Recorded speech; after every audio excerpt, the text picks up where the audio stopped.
Next up for our run showcase, we were going to invite Bill Higley up. Bill is an attorney with ACES. He's been practicing law for over 40 years, so he started when he was 10 in a variety of settings and organizations.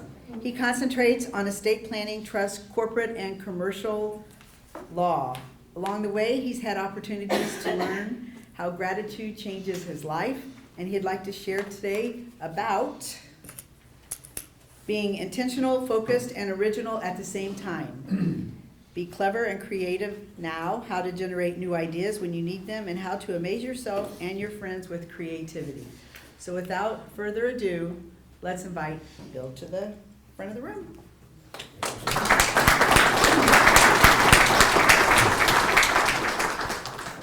All right. You okay? Sound check? We're good? You know, I just was reflecting coming up here. Oh, I've got to stay on the pad. I just was reflecting coming up here. You know, she said that I've been practicing law for a long time, and the law has really become complex over the years. And I think back when I first started, it was so much simpler then. I mean, with only 13 colonies, you know, you really didn't have all that. So, anyway, let's see. We're going to talk about being creative today. And I put some handouts on the table. There's an old-fashioned bibliography, and the bibliography is terribly dated. It's been a while since I've given a presentation like this, and but all of those books are still, of course, very valid today, and those authors, some of them are a little bit more contemporary, but so, for example, Seth Godin with Poke the Box, and others. Doug Hall speaks at NSA conventions, and so there's some more contemporary people on that list. The other two items are random word lists.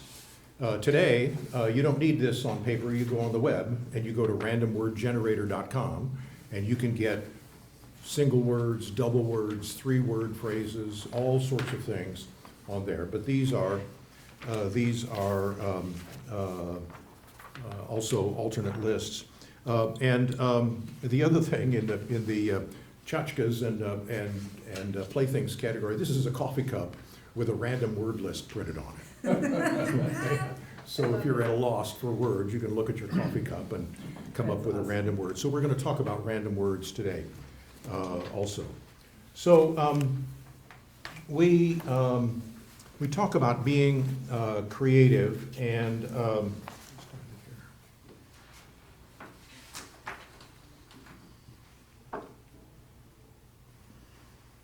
I want to, just as a preliminary thing, I want to, something that came up on Medium this morning, and this is Perplexity AI takes on Amazon with its new Perplexity shopping feature.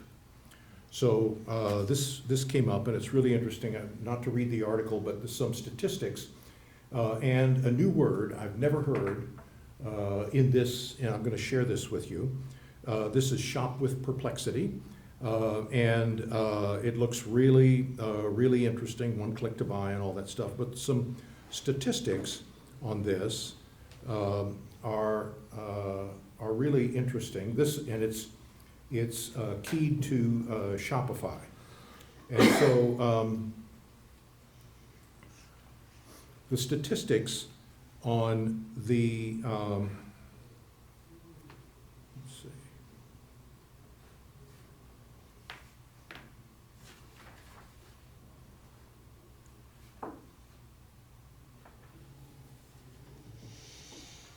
no, I can't find it here. The number of millions of Shopify sites and stores that are available. It was absolutely staggering. And the key features of this,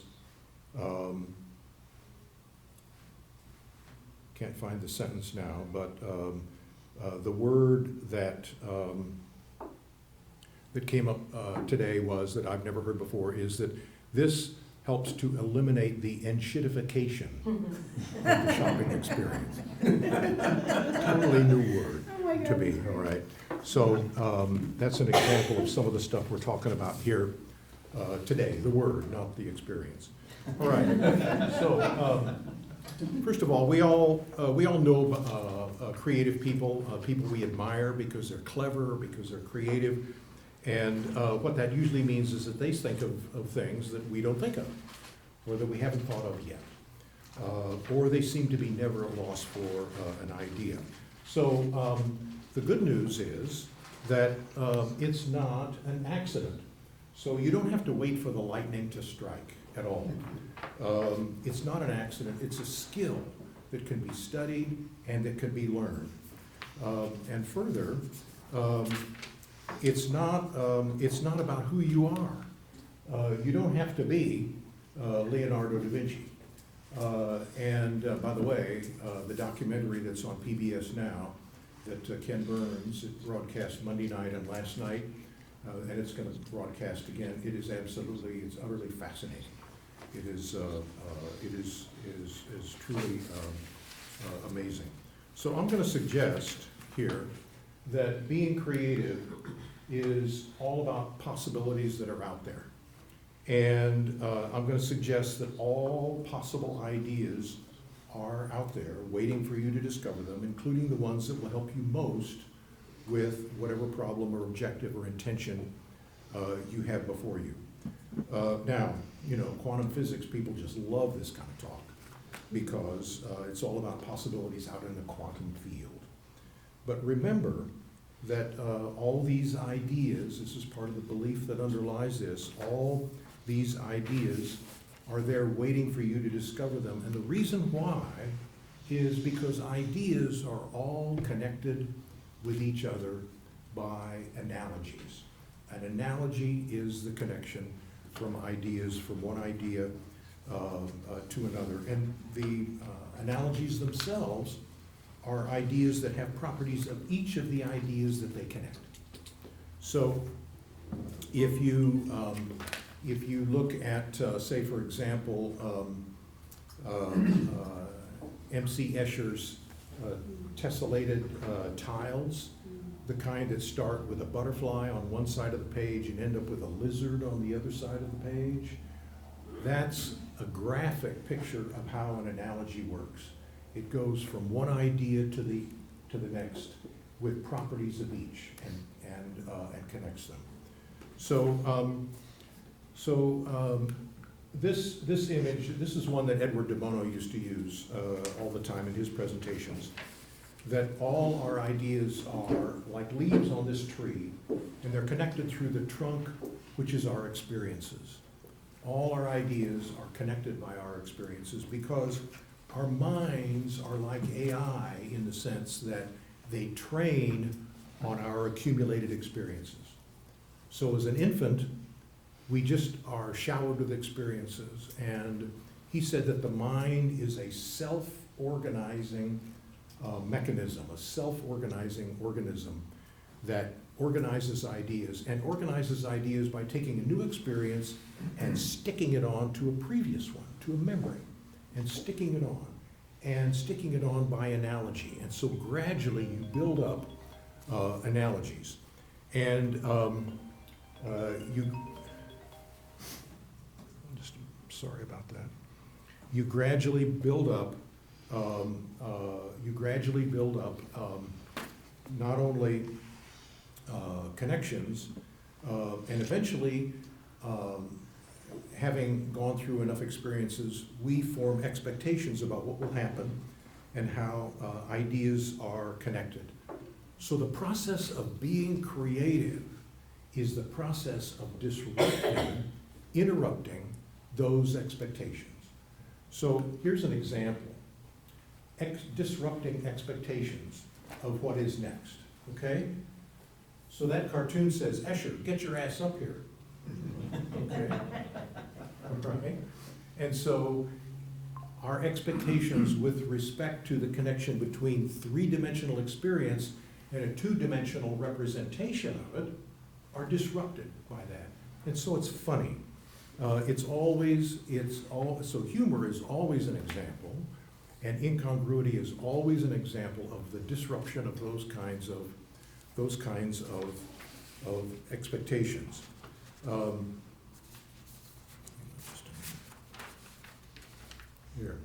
Here's another example, all right, the Larson cartoons, all right? So you see this character here going where, oh, goldfish, everybody, goldfish, in the moat, all right? And so I have this in my office, and it's for focus on the idea. But remember, there's still an analogy there in the middle of all that wackiness.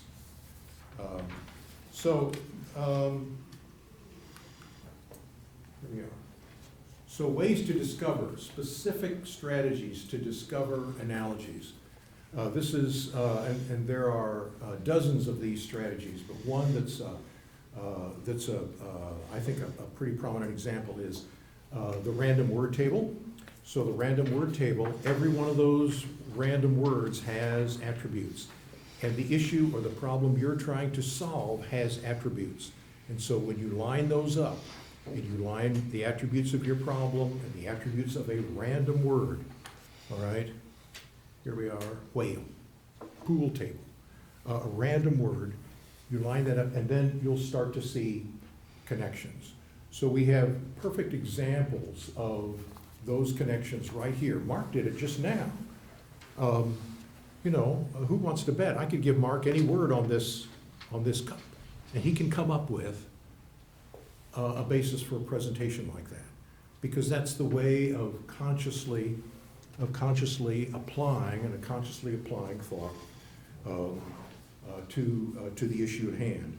So other strategies: mind mapping, visual thesaurus, telling a story.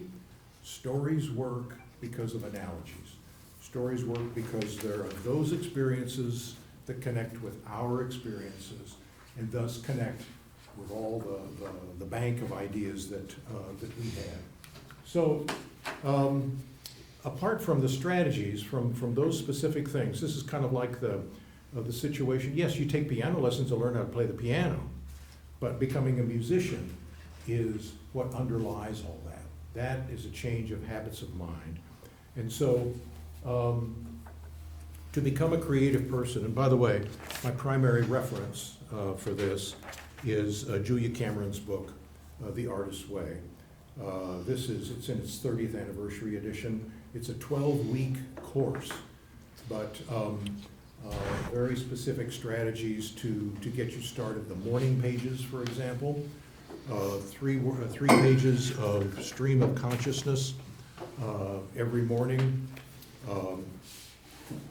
So if you want to become a creative person, believe you are one, intend to be one, and practice being one. So belief, intention, and practice.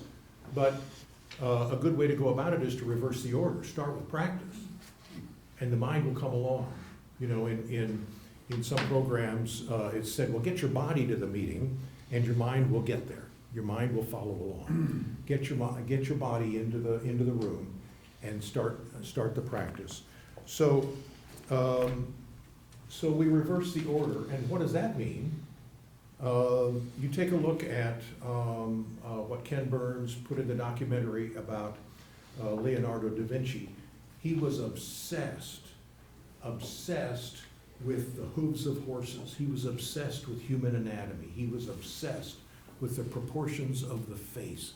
He was obsessed. It was, there it is, work, obsession, focus, repeat. You make a believer out of yourself. You pile on experiences, consciously, intentionally look for analogies. It's developing habits of mind. So general skill sets and resources, get to know your subconscious mind. One way to get to know your subconscious mind is to give it assignments. And you get better at giving assignments, not just when you're going to sleep, but during the day.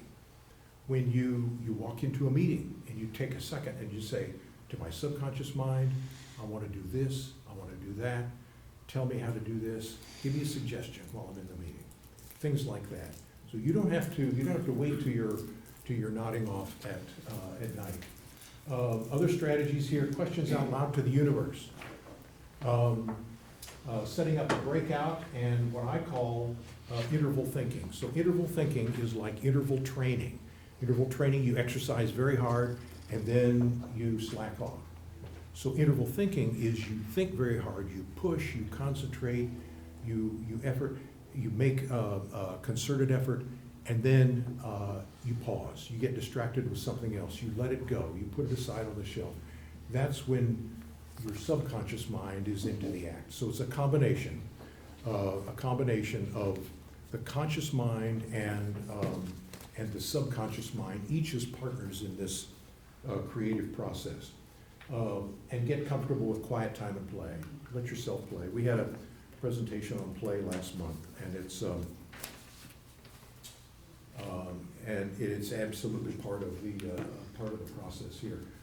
Thank you. Like Rick Steves always says, keep on creating. Thank you.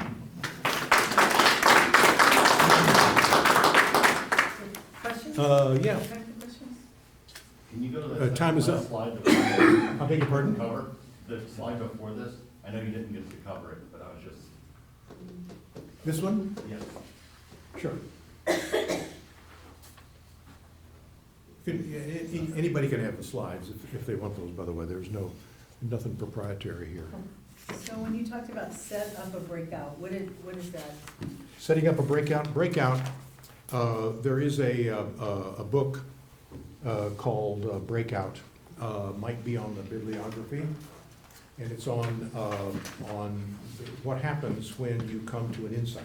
A breakout is like an insight. And so, but you can stimulate it. You're not going to stimulate it by worrying. You're not going to stimulate it by stressing out about it. Yes, concentrate and be focused and concentrate, but put it in a box and go do something else. And obsessing on it is basically going to create energy that drives it away. And so, so that's what the breakout is. And what will happen is when you least expect it, you get an insight. So one example of an assignment, help me organize this presentation. Things like that. Yes, Matt. I'm super interested in the random word table. But I think I meant like, can you explain how to use that again? Yes. Yeah. So you take as close to a word or a short statement of your problem, right?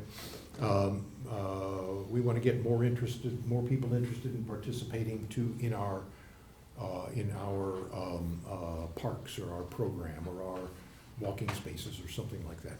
And you take as close to a 2 or 3 word statement of that, and then you take one of the random words. Here, this is bulb, all right? So I'm not sure if it's on one of those or not, but bulb, okay? And you look at all the attributes. Bulb, light, round, electricity, plant, growing, iris, those things, and you look at those, and then you look at your problem and you start to look for connections between the two. How is my problem like an iris, maybe? How is my problem like a light? How is my problem like this? Okay. Okay. I get it. So Yeah. conscious. I've used a similar exercise where you state the thing you do in your business. Build a lucrative network of referral partners, in Mark's case. And then take any word on that and say, outline the pool table method to build a lucrative network. And you're forced to ideas will go come. through the same exercise Yeah, you just described. and ideas will come. So that's the play part of it. That's the play, and you have to tolerate that with yourself. Mhm. It's easier to get motivated for work than to get motivated for play, at least the way we've been trained in our culture. love it. Thank you, thanks so much.